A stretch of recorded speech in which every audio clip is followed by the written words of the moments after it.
经辛巴直播13个小时带货18.8亿。11月1日，辛巴连续直播带货13小时，直播过程中数次身体不适，仍坚持为粉丝推荐好物。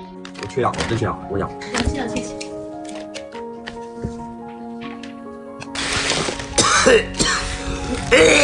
激动面。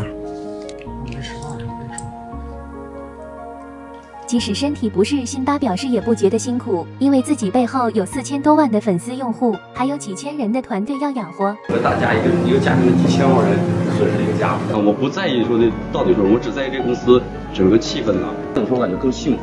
正是因为他的努力和对粉丝用户的责任感，才有了18.8亿的骄人战绩。辛巴真的太励志了。